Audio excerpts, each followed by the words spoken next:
Let me take this opportunity first to thank my brother and his wife and my good friend Mr. Ado. And also again thank the Team Ken USA. The Team Ken USA. They never gave up on me and they shared my vision. They did more than I expected. I say a big thank you to the Team Ken USA. Again, Nananum Aishim, the Reverend Ministers, MPP Minnesota,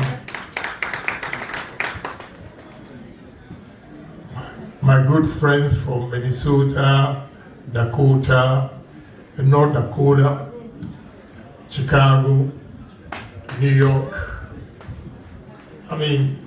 Pennsylvania. I know you are all here, Ohio, you are all here out of love. I want to say a big thank you for coming tonight. Well, I believe we all know why we are here. We're not going to do politics. I'm only here to thank you for the confidence reposed in me.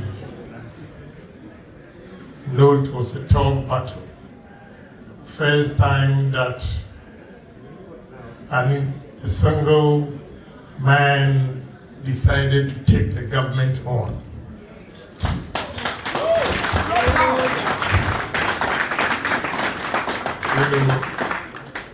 I put up a fight with the support of you, but it didn't go the way we wanted or expected. But that doesn't mean we have to give up our vision. It still continues. We are still party members as well. I'm not leaving the party. I'm still in there.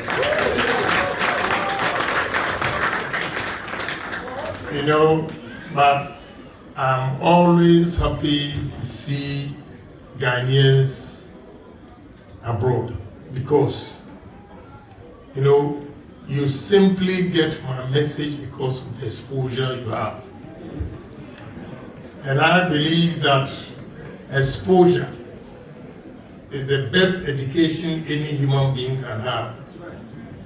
You can have a classroom, work with PhD from Ghana, wherever.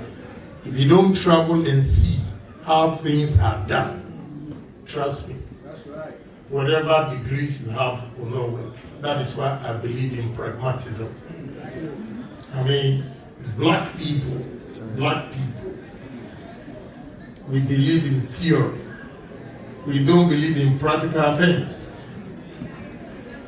And I'm here to share this with you because you are in America. America, with all their English, they still believe in practical things. They let things work.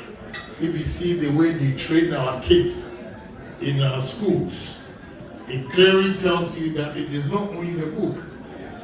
For my kids in Lincoln, American University, high school, elementary school, if you go there and you see the things they have over there, they have sewing, they have carpentry, you'll be surprised. Although it's expensive, you think they have to go there and only read the book. But there they don't read only books. They do a lot of things. That is what we are lacking, especially as Ghanaians. I've traveled far and wide, I've seen how things work, how things are done. I ask questions. Some politicians, they travel and the only thing they think about is per diem. I don't think about per diem. I ask questions, how those countries are developed. Some of these politicians, when we are traveling with them, all they think of is the money, the $2,000 per diem to go and finish his building. I have so many buildings, I don't need a per diem.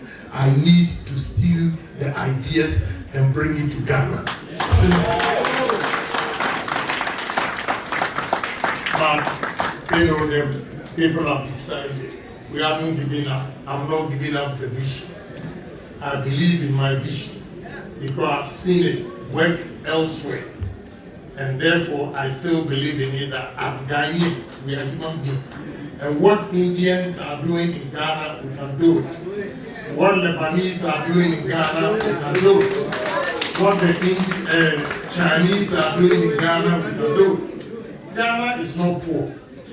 It's not poor in the sense that if an Indian takes a loan from India and comes to Ghana and now he operates Melco, making money.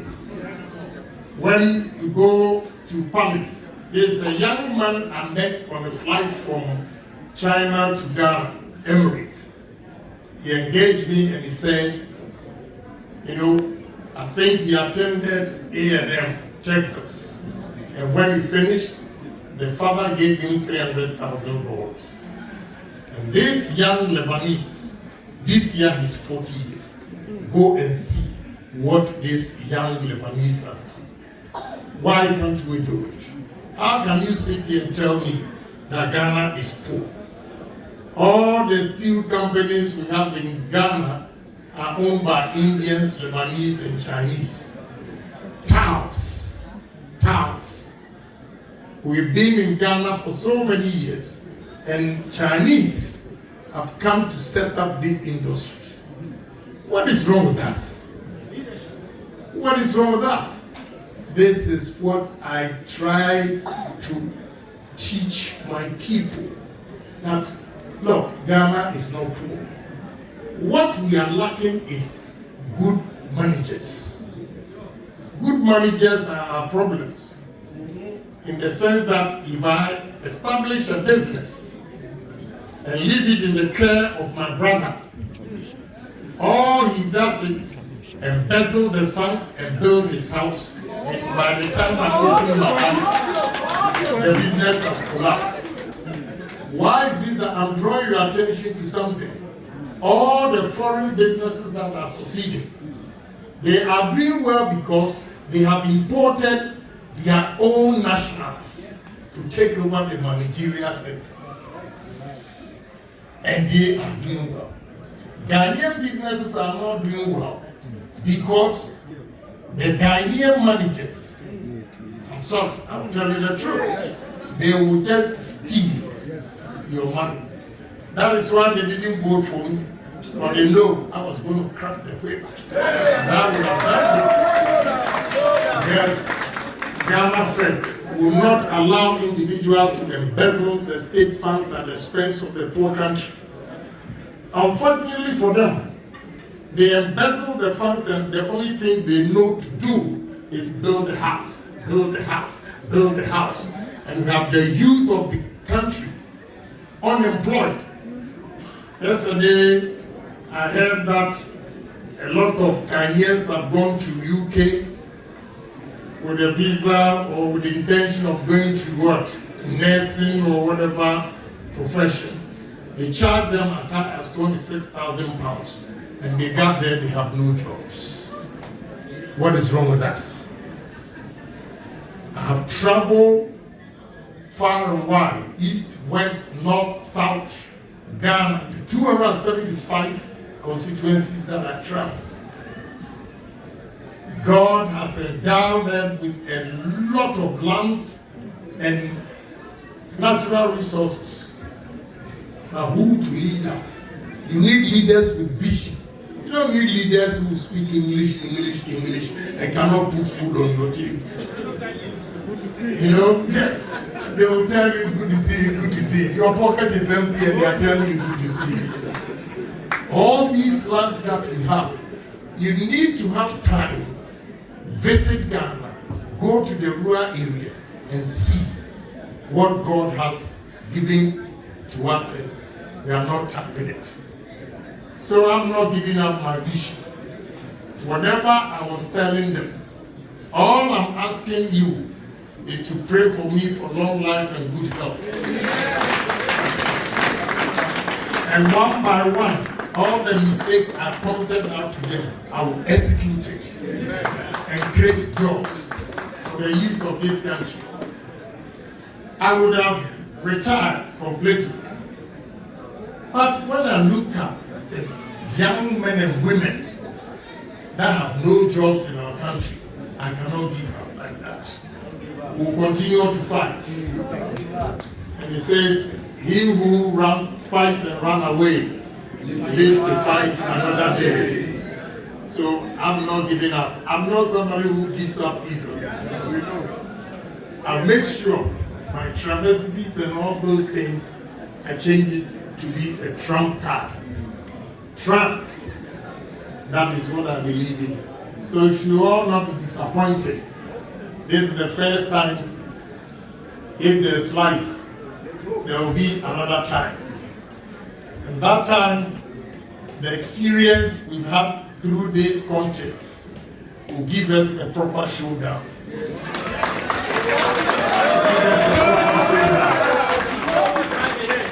So, I believe in Ghana. I believe in Ghana because what we have in Ghana, those of you here, with proper subvision, any business that you establish, the returns on your investment is way higher than America here. And I repeat, proper subvision. If you have honest, good people working with you, trust me, you will make more money. But unfortunately, those of you here, when you come back home, your own people will sabotage every effort you make. And they have inferiority complex.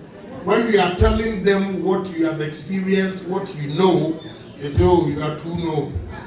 And they will call you all sorts of names. That is why probably most of you come and, you come back. You go and you come back. I don't think we have to give up. That's the only country we have.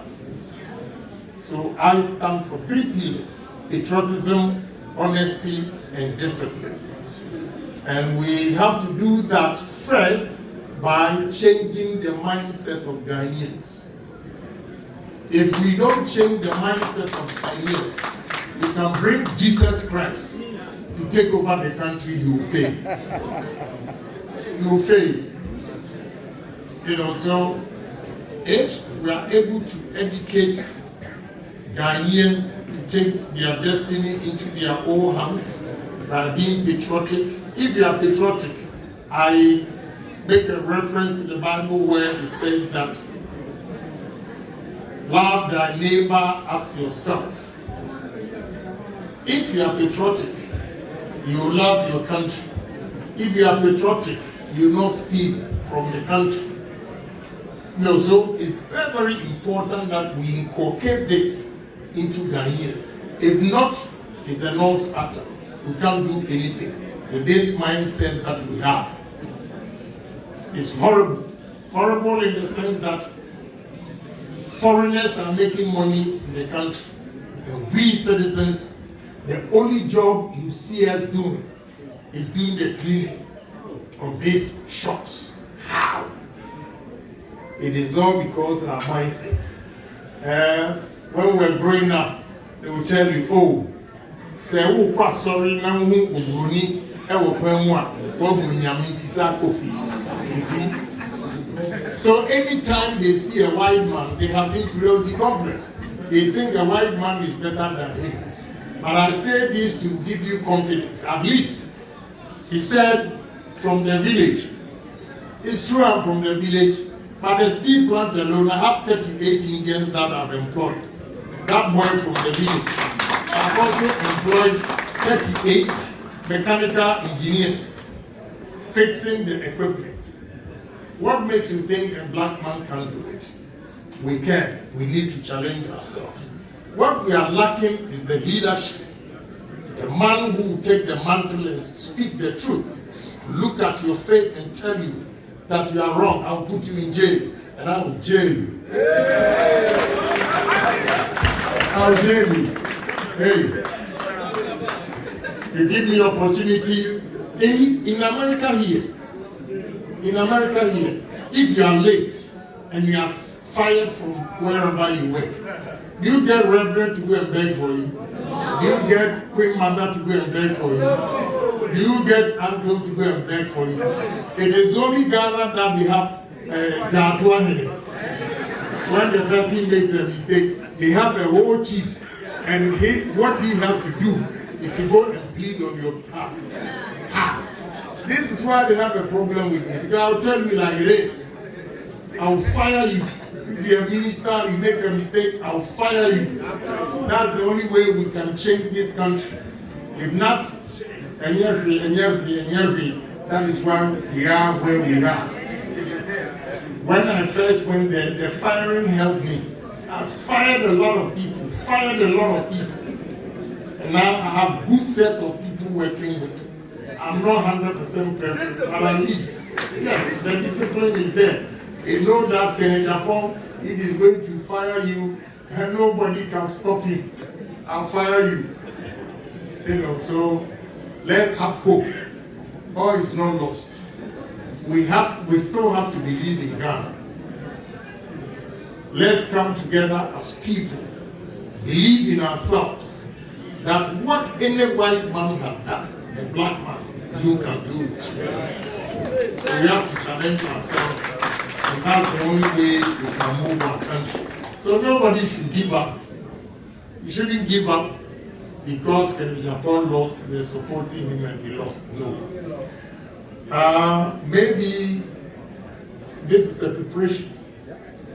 I probably trusted people too much. So now I'm learning. I thought I was perfect. With this election, I know I'm not. So I'm learning a lot. So nobody should be worried about whatever happened. If you are MPP, I'm still MPP. We'll continue to fight. We are not going to give up. I'll sit in there and make the changes. I'll be in there and make the changes. So you should rest assured that there are speculations. Oh, they said December 4th, Agyapong is going to make a press conference. I'll be here December 4th. So, these kind of speculations, I'm not in for that.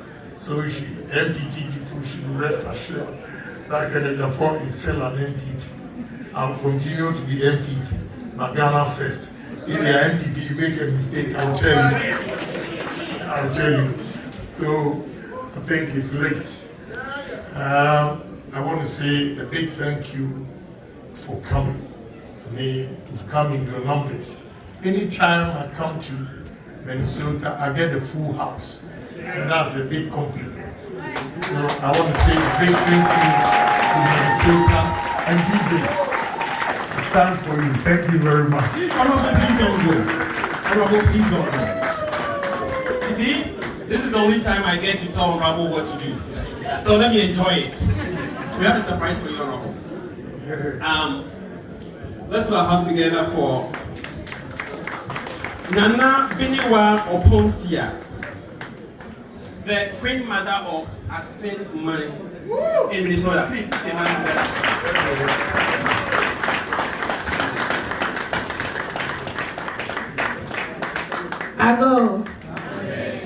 Ago. Asofo amoshia. Nanano. Politicians are more free. Other states are. And you'll be our demo. Me I make a say. Me de Ohene Beniwa and soon wa Opontie or Batampa the first. I am the baby say name Emma a same man of Minnesota. Say Odi and this year. Abeka yensa. Na ansana mekasa meto ahso no.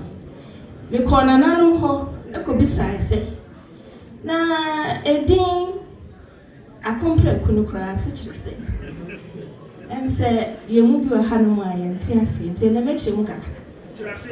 Na nyana mu ka kire me ne say kane no na akomfo esukufo na mako school educhi na akomfo ne prof ye kan say obi okom fetish please Akomfo ya din pa te say adia ada akomfo bi antumi ehu enka ono ena oka na ne obeka no so no ebam na wo hwa saa na yende hye so otie okasa ebam ohwe se ne obeka no ebebam odne nasi form na ne okasa obeye no so no ohwe ma ne bam saa na me de hye otie enti yema wakwa aba a same man of Minnesota ene Ghana fo nyina se yema wakwa aba na ene yewo achade kakrama na ansana meto aso no meda ne mikasa no akopoto kasa mu se ne be ya omo mutitwi so meti ase